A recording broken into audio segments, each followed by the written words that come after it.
my mother would have known that she'd been deceived.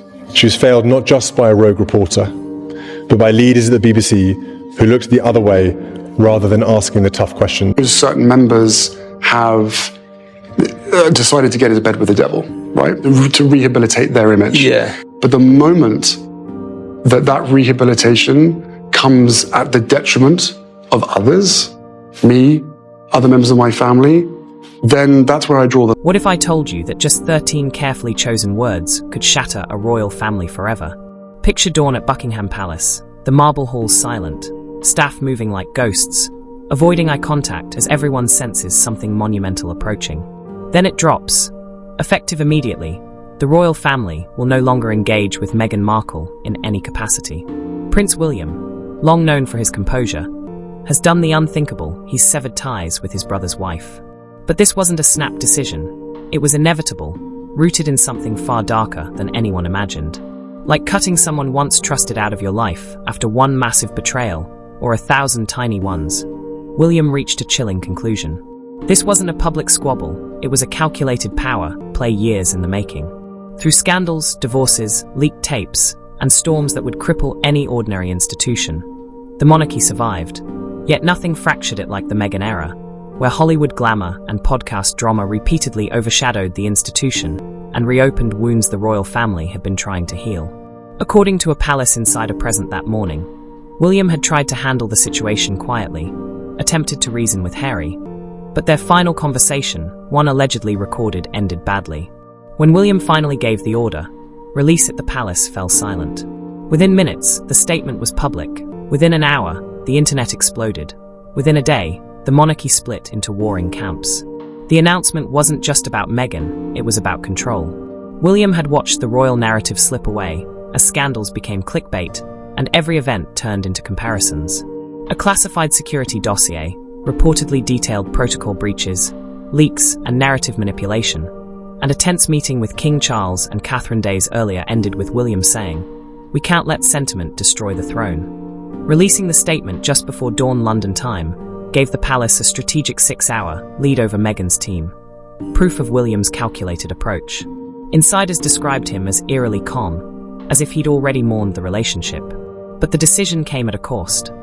While William may have secured control, he may have lost his brother forever. Friends say Harry felt blindsided.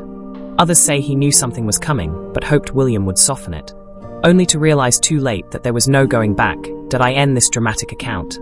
William's wording, clinical, direct, final, leaves no room for reconciliation, yet beneath that cold exterior lies a deeper motivation, a vow to protect the crown, even if it means breaking his brother's heart. According to the story, rumors swirl about a private recording of a heated exchange between Meghan and a senior royal aide, as well as leaked messages suggesting deliberate manipulation. And whatever the trigger was, William's breaking point came not from hatred but exhaustion. As one aide allegedly said, "You can only defend your family so many times before you start defending the institution itself." But the turning point in this narrative is the existence of a secret file, a classified dossier hidden deep within Buckingham Palace, containing notes, emails, incident reports, and staff observations, part of an internal record quietly compiled during Meghan's time within the system. In this telling, few knew of its existence until William ordered it reopened. One night in a dimly lit Clarence House meeting room, William demands the document despite an aide warning that it had been sealed under Queen Elizabeth's orders, replying, "Then unseal it. I have her blood and her responsibility." By dawn, a red leather folder marked confidential level 5 sits on his desk. Inside are small breaches at first, testimonies of bypassed communication channels, pressure on staff to issue unauthorized statements followed by larger violations, direct contacts with journalists, confidential discussions appearing in American magazines, and strategically timed stories. Each report is signed, time-stamped, and verified. What disturbs William most is the pattern. Every message, every interview, every leak forming a coordinated attempt to influence rather than random chaos.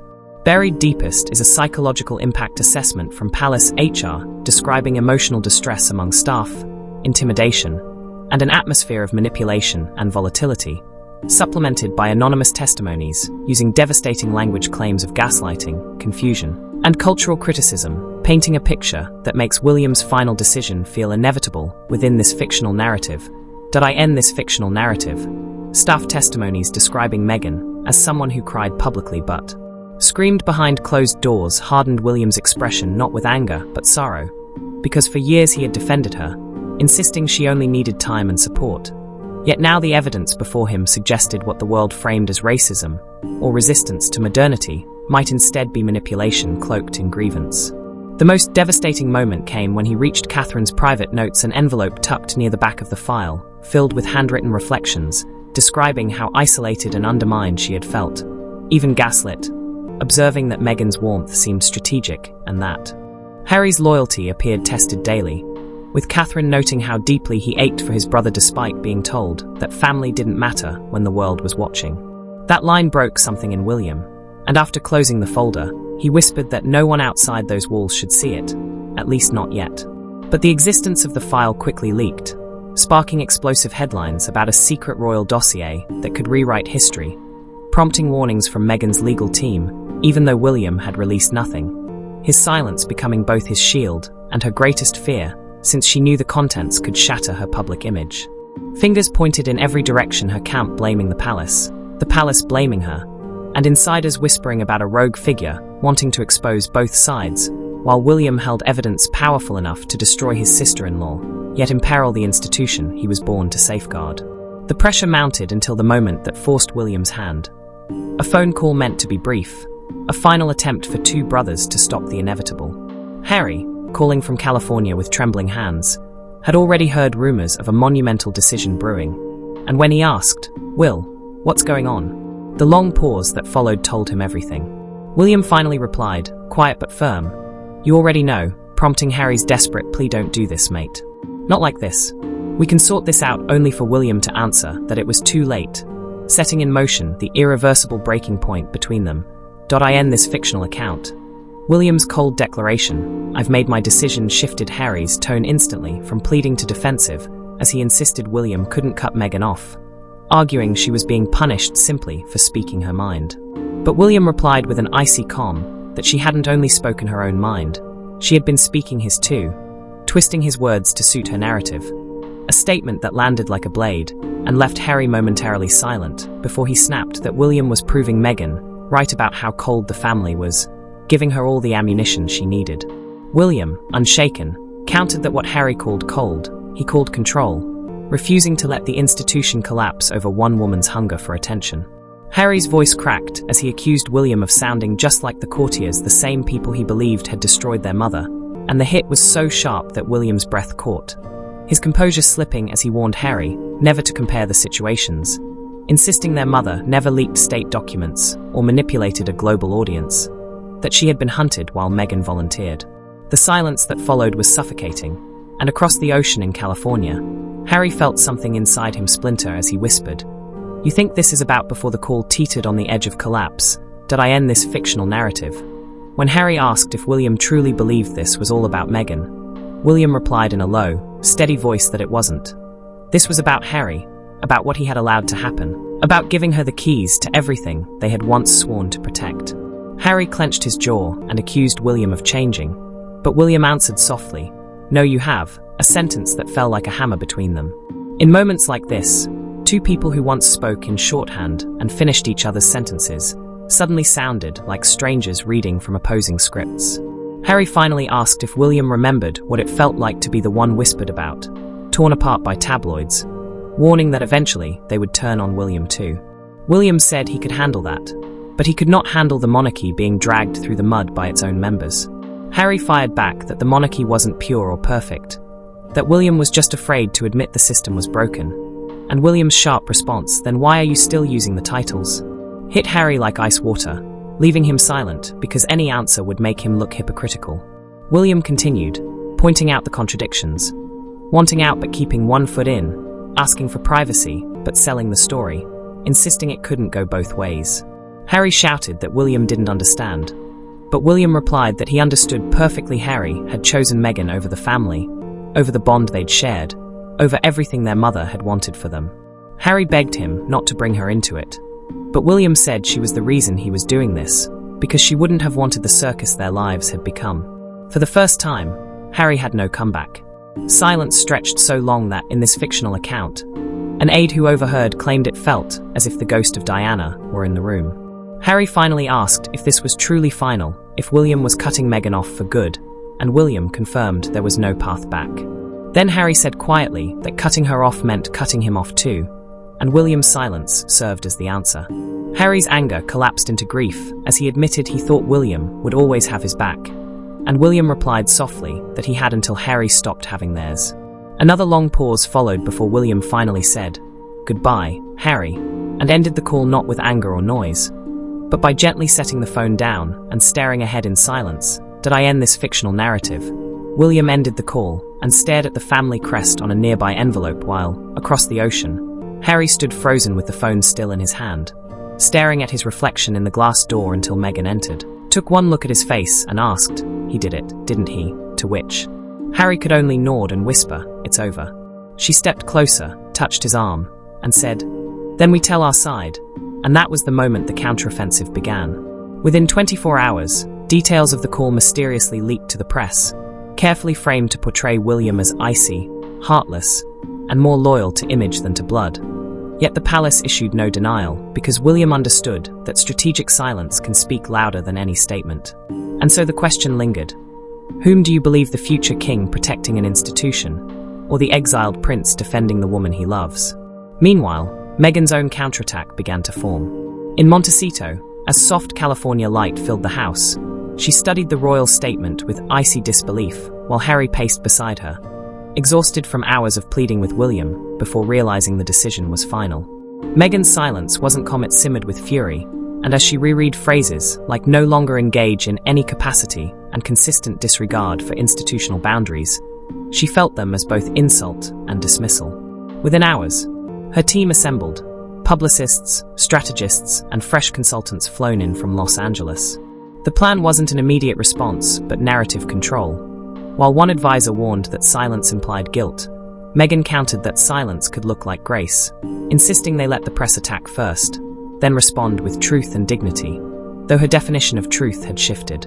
By the following morning, a friend close to Meghan had given a major US outlet a sympathetic statement claiming she was heartbroken by William's decision and suggesting forgiveness wasn't part of the royal vocabulary, a soft message with barbed edges that went viral. 3 days later, an exclusive leak in a Hollywood Insider column hinted at Meghan being approached for a documentary-style project about her royal experience and resilience, a clearly deliberate warning shot signaling that if the palace wanted a battle of public image, Meghan had the bigger audience. Beneath Meghan's outward composure, there was fear, because William's announcement had inflicted real damage. Powerful contacts who once lined up to work with her hesitated, invitations quietly disappeared, and brand partnerships stalled, transforming her overnight from a modern royal rebel into an official royal exile, with UK polls showing her public sympathy at an all-time low. 2 weeks later, she returned with a podcast episode, the first since the scandal.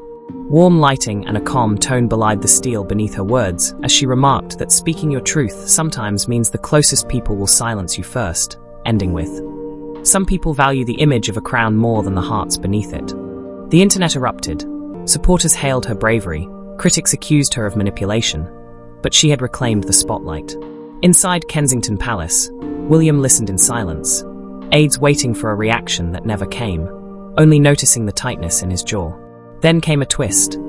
A letter surfaced online, apparently private correspondence detailing grievances, mistreatment, and emotional distress, ending ominously, "If my voice must be silenced, then history will speak for me."